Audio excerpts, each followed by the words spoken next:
IPL में कल के मैच में जो हुआ है वो इससे पहले कभी हुआ नहीं था और ऑब्वियस सी बात है आने वाले समय में कब होगा ये हम कह नहीं सकते।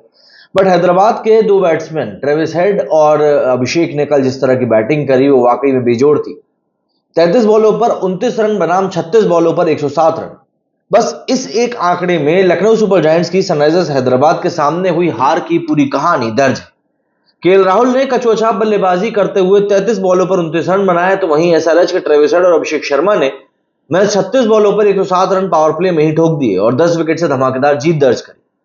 केएल राहुल की धीमी बल्लेबाजी की आलोचना जहां एक तरफ हो रही है, तो वहीं केएल राहुल खुद भी वर्डलेस, स्पीचलेस हो चुके हैं इन दोनों की बैटिंग को देखने के बाद में।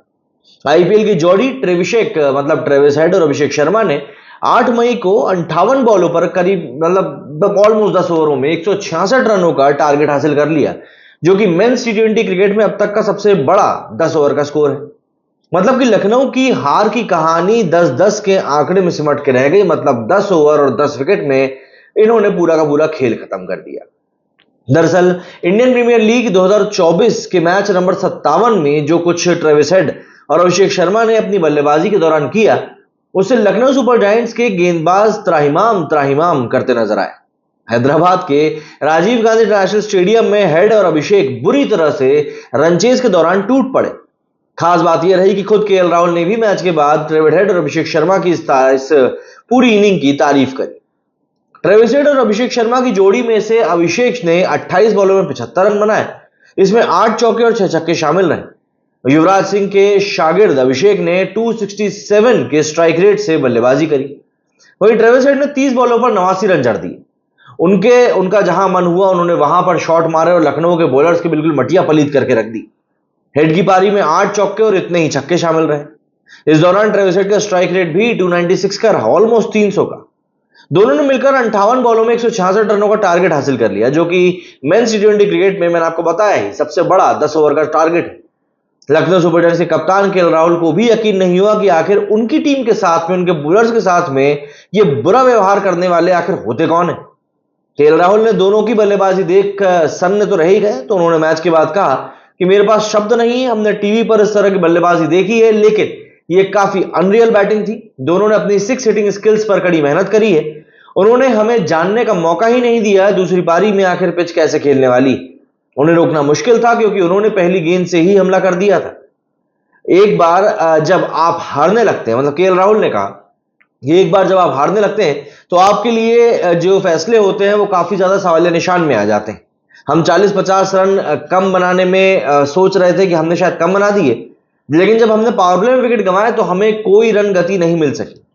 आयुष और निकोलस पूरन ने आखिरी में अच्छी बैटिंग करके हमको 166 के स्कोर तक पहुंचाया, लेकिन अगर हम 240 रन भी बना लेते तो शायद ये लोग उसका पीछा कर लेते। ट्रेविस हेड और अभिषेक शर्मा ने सीजन की शुरुआत में दिल्ली के पहले बल्लेबाजी करते हुए पावर प्ले में 20 अप्रैल को वर्ल्ड रिकॉर्ड के रूप में 125 रन बनाए थे 6 ओवर में।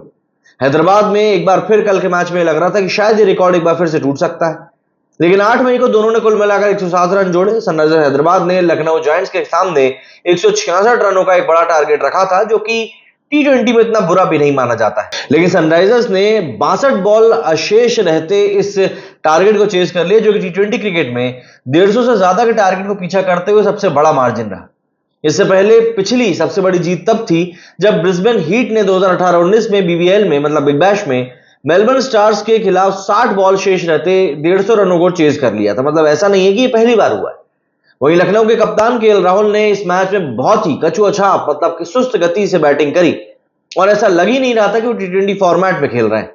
लखनऊ की बैटिंग की अगर बात करें तो शुरुआती 6 ओवर में उन्होंने 2 विकेट के नुकसान पर 27 रन बनाए थे। वहीं लखनऊ की टीम को शुरुआती 2 झटके भुवनेश्वर कुमार ने क्विंटन डिकॉक और मार्कस स्टोइनिस को आउट करके दे दिए थे। 10 ओवर में जाकर इनका स्कोर 57 पर 3 विकेट हुआ था और इस स्कोर पर ही केएल राहुल भी चलते बने थे। कुल मिलाकर लखनऊ की खराब शुरुआत के बाद केएल राहुल बहुत संभल कर खेल रहे थे और उनका स्ट्राइक रेट 87 का था जब वो तेज गति से रन बनाने के चक्कर में आउट हो गए। यहां पर ध्यान देने वाली बात यह है कि केएल राहुल ने जिस तरह से बैटिंग करी वो आईपीएल की सबसे स्लो बैटिंग बन गई। मैच में हार मिलने के बाद केएल राहुल की अपनी बल्लेबाजी के कारण टीम के मालिक संजीव गोयनका के साथ में तनातनी भी देखने के लिए मिली।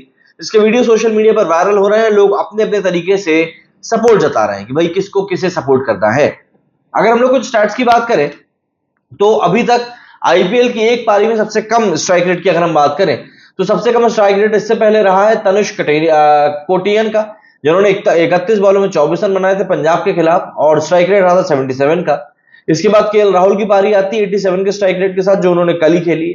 ईशान किशन भी इस लिस्ट में शामिल है, जब उन्होंने 36 बॉलों में 32 रन बनाए थे लखनऊ के खिलाफ, 88 का स्ट्राइक रेट रहा था। वहीं साई सुदर्शन का 91 का स्ट्राइक रेट चौथे नंबर पर है, जब उन्होंने 34 बॉलों में 31 रन बनाए थे पंजाब के खिलाफ।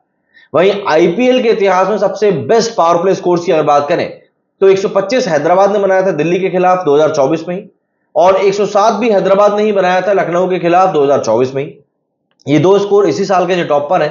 इससे पहले कोलकाता का था 105 रन बेंगलुरु के खिलाफ 2017 में। इसके अलावा चेन्नई ने भी 100 रन बनाए थे पंजाब के खिलाफ 2014 में, और 93 पंजाब का रहा था पावर प्ले का हाईएस्ट स्कोर 2024 में। सबसे कम बॉलों पर अगर 100+ पार्टनरशिप की बात करें तो ट्रेविस हेड और अभिषेक शर्मा ने पार्टनरशिप कल करी है 30 बॉलों में। ट्रेविस हेड और अभिषेक शर्मा ने ही 34 बॉलों में पार्टनरशिप करी थी लखनऊ के खिलाफ कल के मैच में, और इससे पहले 30 बॉलों में करी थी दिल्ली के खिलाफ। वहीं 36 बॉलों में हरभजन सिंह और जे सुचेत ने करी थी पंजाब के खिलाफ 2015 में। वहीं 36 बॉलों में क्रिस गेल और सुनील नारायण ने करी थी बेंगलुरु के खिलाफ 2017 में। अब आईपीएल के 10 ओवरों में पर सबसे बड़े स्कोर की बात करें तो 157 मतलब 167 के स्कोर जो है ये सबसे हाईएस्ट हो गया है। इससे पहले 158 बनाया था हैदराबाद ने दिल्ली के खिलाफ, 148 भी हैदराबाद ने ही बनाया था मुंबई के खिलाफ, और ये तीनों स्कोर इसी साल के हैं।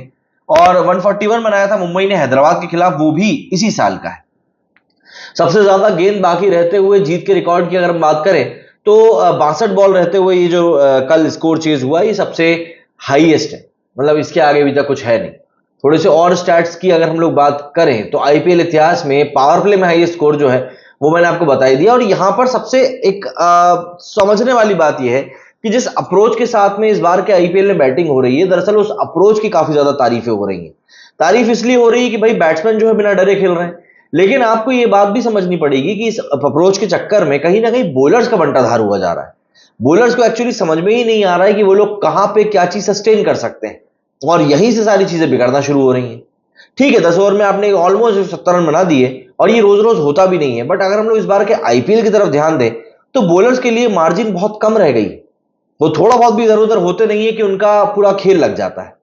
कुछ ही एक बॉलर हैं ऐसे जो इस बार के आईपीएल में बढ़िया परफॉर्म कर पा रहे हैं, वरना ऑलमोस्ट सारे बॉलर्स जो है बहुत स्ट्रगल कर रहे हैं। मतलब अगर मैं कल लखनऊ के बॉलर्स की हालत की बात करूं तो उनकी तरफ से सबसे कम इकोनॉमी रेट गया था, 14.5 का गया था। बाकी सारे बॉलर्स 14.5 की इकोनॉमी से भी तेज पिटे थे। 14.5 की इकोनॉमी से मेरा मतलब है 14 के रन रेट से ये लोग एक ओवर में 14 रन से भी ज्यादा का रन दे रहे थे। तो आप ऐसे में बॉलर्स के लिए क्या ही बोल सकते हैं, बॉलर्स के लिए मार्जिन वाकई में बहुत कम बची। क्या कहना है आप लोगों का इस बारे में कमेंट करके जरूर बताइएगा। मेरे वीडियो फिलहाल इतना ही। जय हिंद, जय भारत।